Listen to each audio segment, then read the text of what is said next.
Vamos ahora a describir lo que es el movimiento de la sangre en el cuerpo, para lo cual, como es un líquido, vamos a trabajar con lo que se denomina la hidrodinámica. Si quisiéramos aplicarlo esto a lo que es la respiración con los pulmones, o sea, en que vamos a tener un gas, hablamos de aerodinámica y gran parte de las ecuaciones son exactamente las mismas. Existe solamente una ecuación que hay que tener un poco cuidado porque no aplica para volumen por el efecto de que los líquidos son no compresibles, incompresibles, mientras que los gases sí se dejan comprimir y con ello varía el volumen. En el caso de un líquido, tenemos que primero que todo distinguir de qué tipo de movimiento o flujo estamos hablando. Si ustedes tienen una cuneta o un tipo de tubo con un líquido y lo hacen fluir a una baja velocidad, y aquí, por ejemplo, depositan un poquitito de tinta, van a observar a baja velocidad que se van a armar sencillamente líneas. Si hago otro por acá, otra línea aquí, si armo uno acá, otro acá, en que prácticamente estas líneas van separando el líquido en lo que se denomina láminas. Y uno habla de que el comportamiento del fluido es un flujo laminar. Sin embargo, a una mayor velocidad, uno observa algo un poco distinto. Si yo ahora aquí deposito tinta, lo que empiezo a observar es un camino aleatorio, en que básicamente si lo veo con detalle voy a empezar a observar de que aquí hay hasta torbellinos que se han formado y que están desviando el flujo de la tinta. En este caso se habla de hecho de un flujo turbulento. La pregunta en consecuencia es, ¿qué es lo que tenemos en nuestro caso acá?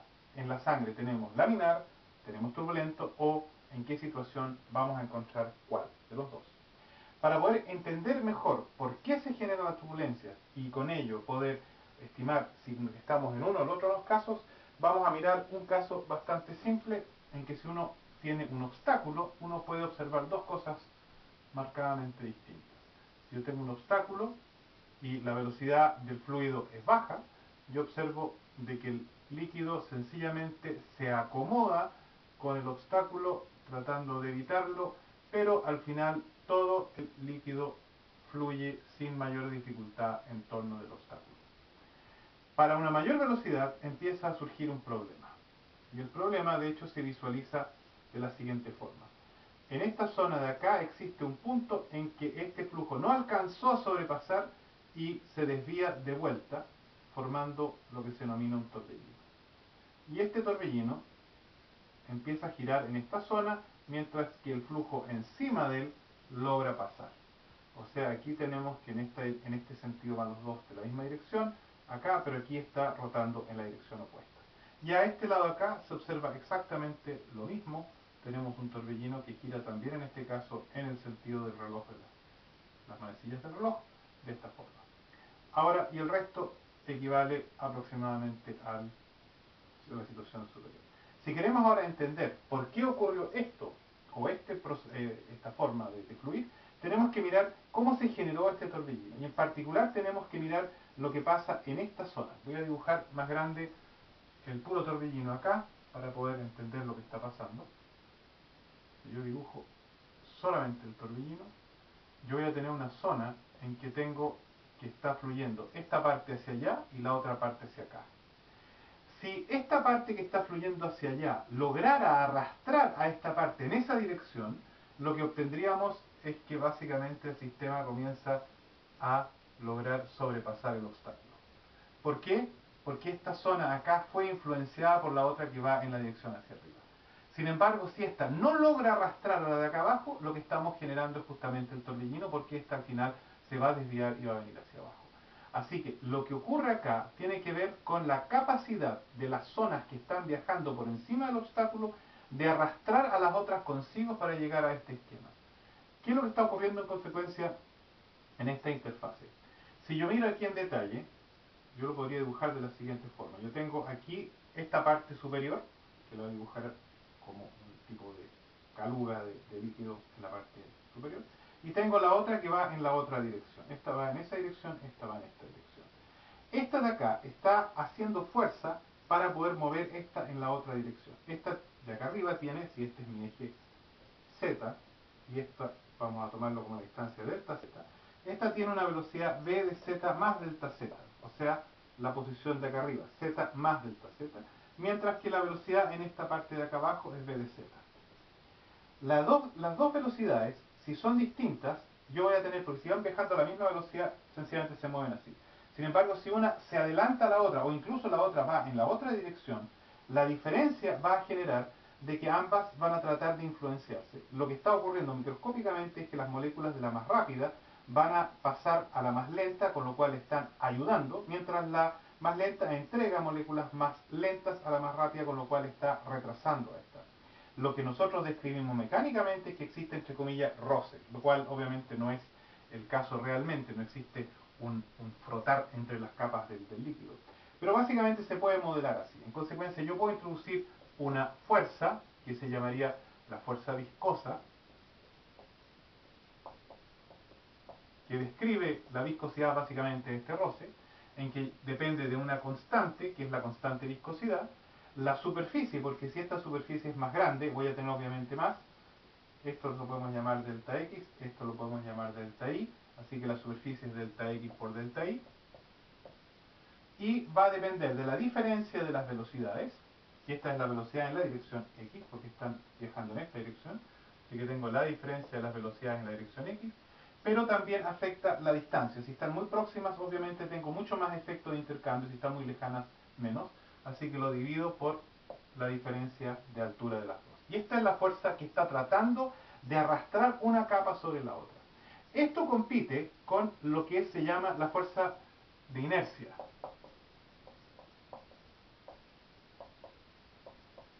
que es la tendencia de tratar de llevar y arrastrar completamente estas partículas a lo largo de esta ruta.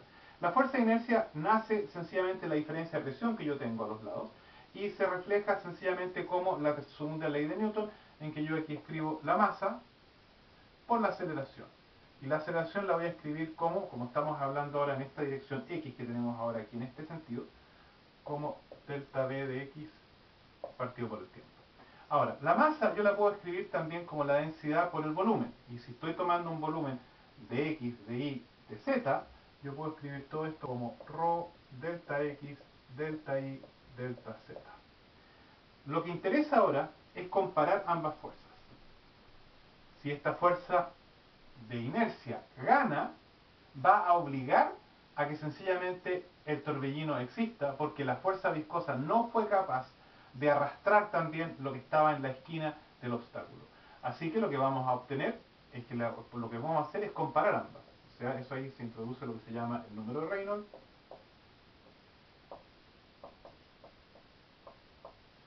que se define como la relación entre la fuerza de inercia partido por la fuerza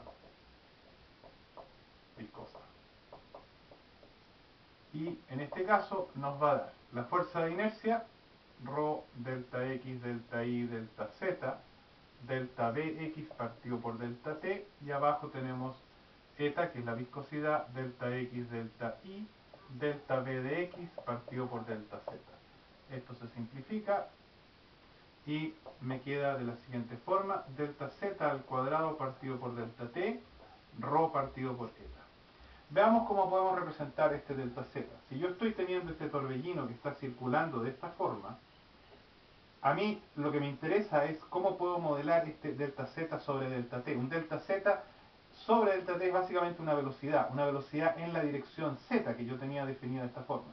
Como el torbellino genera una circulación en esta zona de acá, yo justamente tengo que en esta parte de acá la velocidad en dirección X, llamémosla V, pero cuando va bajando, este V es el mismo que ocurre acá abajo o que ocurre intermedio aquí.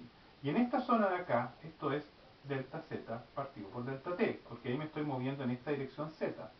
Así que yo puedo escribir esto como V, y ahora tengo otro delta Z, y el otro delta Z es sencillamente el tamaño que tiene mi torbellino, que es el tamaño del obstáculo, y que por ejemplo lo podríamos definir con un R, que es el tamaño del radio del torbellino. Así que yo tengo V por R, por ρ partido por eta.